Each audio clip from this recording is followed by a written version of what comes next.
একজন ফারসি কবি তিনি এই বিষয়টিকে সুন্দরভাবে বলেছেন, মাকুল আন্তি শায়ে মাসি মাশাউকার ফিকরে মুস্তাকবিল, মাকুল আন্তি শায়ে মাসি মাশাউকার ফিকরে মুস্তাকবিল, গনিমত দা হামিদুর রাকে তবকি ফিয়া বাশদ, গনিমত দা হামিদুর রাকে তবকি ফিয়া বাশদ। এই যে একটি শায়ের মাধ্যমে এই কথাটিকে বুঝিয়েছেন যে মাকুল আন্তি শায়ে মাসি অতীতে যে বিষয়গুলো ভুল-ত্রুটি হয়ে গেছে সেগুলা নিয়ে একেবারে চিন্তা করতে করতে করতে করতে যদি আপনি আমল বন্ধ করে দেন তাহলেও হবে না। আবার ভবিষ্যতে কি করবে, ভবিষ্যৎ নিয়ে বেশি একটা চিন্তা ভাবনা কল্পনা জল্পনা বেশি দরকার নাই। বর্তমানে যে সময়টা আছে সেটাকে আপনি কিমিয়া অর্থাৎ বস্তু বাজারের মতো মূল্যবান মনে করুন, যাতে করে আপনি বর্তমানের সময়টাকে কাজে লাগাতে পারেন। বর্তমানের সময়টাকে যদি আপনি সঠিকভাবে কাজে লাগান, আপনার ভবিষ্যৎ অটোমেটিকলি কি হয়ে যাবে, সুন্দর হয়ে যাবে। এজন্য অতীতের কথাকে চিন্তা করে, অতীতের ভুল প্রান্তিকতা চিন্তা করে আমরা আল্লাহর কাছে তওবা করব, কিন্তু সেগুলো নিয়ে আমরা একবার চিন্তা করতে করতে যদি বর্তমানের আমল সহ বন্ধ করে দেয় তাহলে ভুল হবে। তাই বর্তমানে আমল করতে হবে, অতীত এবং ভবিষ্যৎ নিয়ে চিন্তা কম করতে হবে। আমলের সময় এখন আমাদেরকে আমল করতে হবে। আল্লাহ রাব্বুল আলামিন আমাদেরকে আমলগুলো সঠিকভাবে করার তৌফিক দান করুন, আমিন। হাদিসের মধ্যে রাসূল পাক হযরত মুহাম্মদ মুস্তাফা সাল্লাল্লাহু আলাইহি ওয়াসাল্লাম ইরশাদ করেন, আন মুসাদ্দাদ ইবনে আওস আন নবী সাল্লাল্লাহু আলাইহি ওয়াসাল্লাম, আল কাইসু মান কানা নাফসুহু মুআবিদান বা'দাল মাউত, ওয়াল আজিজ মান আতবা'a হাওয়াহা ওয়া তামান্না 'আলা আল্লাহ। হাদিসের মধ্যে ইরশাদ হয়েছে রাসূল পাক সাল্লাল্লাহু আলাইহি ওয়াসাল্লাম বলেন, ওই ব্যক্তি জ্ঞানী যে ব্যক্তি তার যে নফস আছে, তার যে মনের কামনা বাসনা আছে সেটাকে নিয়ন্ত্রণে রাখতে পারে এবং সে ভবিষ্যৎ কালের জন্য অর্থাৎ মৃত্যুর পরবর্তী জীবনের জন্য সে আমল করে। আর ওই ব্যক্তি নির্মল, ওই ব্যক্তি হতভাগা যে ব্যক্তি তার নফসের অনুসরণ করে, মনের কথাই শুধু শুনে এবং সে অযথাই আল্লাহর কাছে আশা করে, অর্থাৎ সে মনে যেভাবে চায় সেভাবে গুনাহের কাজের মধ্যে নিজেকে জড়িয়ে গেলে আর অযথাই বৃথা আল্লাহর কাছে আশা করে যে আমাকে আল্লাহ ক্ষমা করে দিবেন, আমাকে শান্তিতে রাখবেন। হাদিসে পাকের মধ্যে হুজুর পাক হযরত মুহাম্মদ মুস্তাফা সাল্লাল্লাহু আলাইহি ওয়াসাল্লাম সুন্দরভাবে উল্লেখ করেছেন। একটা হচ্ছে তার জীবন সম্পর্কে প্রশ্ন করা হবে, যে তোমার জীবনকে তুমি কোন কাজে ব্যয় করেছো, কোন কাজে শেষ করেছো। দ্বিতীয় নাম্বার তোমাকে প্রশ্ন করা হবে তোমার ইলম সম্পর্কে, যে ফিমা আমালা ফিমা ফাআলা, তুমি যে ইলম শিক্ষা করেছো, তোমার যতটুকু জ্ঞান আছে, তুমি যতটুকু জানো শিখেছো, সেই অনুযায়ী কতটুকু তুমি আমল করেছো। আরেকটি বিষয়ে প্রশ্ন করা হবে, তার মাল সম্পর্কে তাকে প্রশ্ন করা হবে,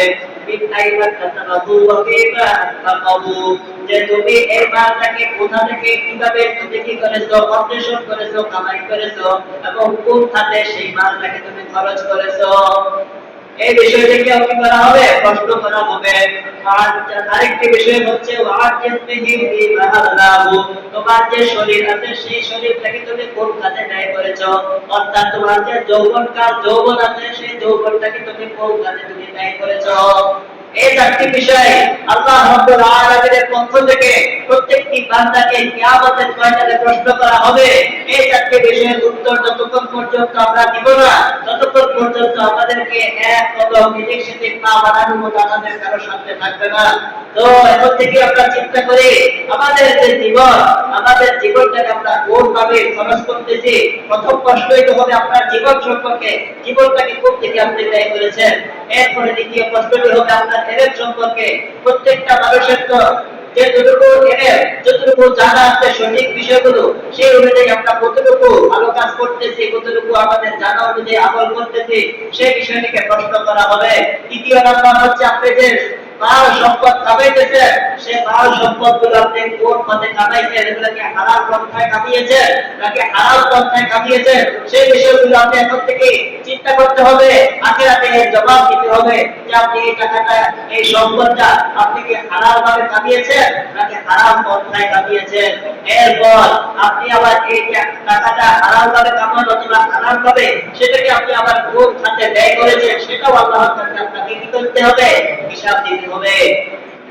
এরপরে চতুর্থ নম্বর যে প্রশ্নটি থাকবে, আপনাকে যে আল্লাহ তাআলা যৌবনটা দিয়েছে, যৌবন শক্তি দিয়েছে, সেটি তো আল্লাহ তাআলা দিয়েছে আপনার এই সক্ষমতা দিয়ে আল্লাহর ইবাদত করতে করার জন্য, কিন্তু আপনি আল্লাহর ইবাদত করতে না করে যদি গুনাহের কাজে আপনার যৌবনকে আপনি ব্যয় করেন, তাহলে আল্লাহর সামনে আপনাকে এই প্রশ্নের জবাবের মধ্যে ধরা খেতে হবে। যদি আপনি সঠিকভাবে এই যৌবনকে কাজে লাগান, আল্লাহর হুকুম যেভাবে সেভাবে যদি পরিচালিত করেন, অবশ্যই আল্লাহ তাআলা আপনাকে তখন মাফ করে দিবেন। আর যদি আপনি এই যৌবনটাকে আল্লাহর গুনাহের কাজে ব্যয় করে থাকেন, তাহলে অবশ্যই সেখানে আপনি কি হয়ে যাবেন, পাকড়াও হয়ে যাবেন, ধরা পড়ে যাবেন। ووضع الكتاب فترى المجرمين مشفقين ووضع الكتاب কিতাব দ্বারা এর উদ্দেশ্য হচ্ছে আমলনামা, আমাদের সামনে আমলনামাকে পেশ করা হবে। ফাতারাল মুজরিমিনা, তখন যারা গুনাহগার তারা তাদের আমলনামাটাকে দেখতে পাবে। মুশফিকিনা মিম্মা ফিহি, তাতে আমলনামায় যা লেখা আছে সেগুলো দেখে তারা ভয়ে আতঙ্কিত হয়ে যাবে।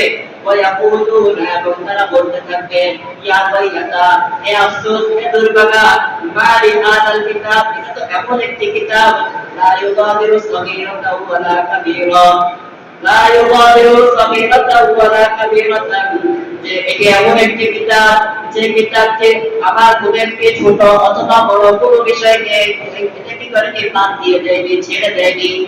অর্থাৎ আমাদের আমলনামা সম্পর্কে, আমলনামা যখন আমাদের সামনে পেশ করা হবে, তখন যারা গুনাহগার তারা এই আমলনামাটা দেখে বলতে থাকবে, ইয়া ওয়াইলাতা মালি হাদাল কিতাব, হে আফসোস, এটা তো দেখি এমন একটি কিতাব, লা ইউগাদিরু সগীরাতান ওয়ালা কাবীরাতান ইল্লা আহসাহা, সেটি একটি ছোট বিষয় একটি বড় বিষয় কোনো বিষয়কে বাদ দেয় না, সব বিষয়গুলোকে লিপিবদ্ধ করে ফেলেছে।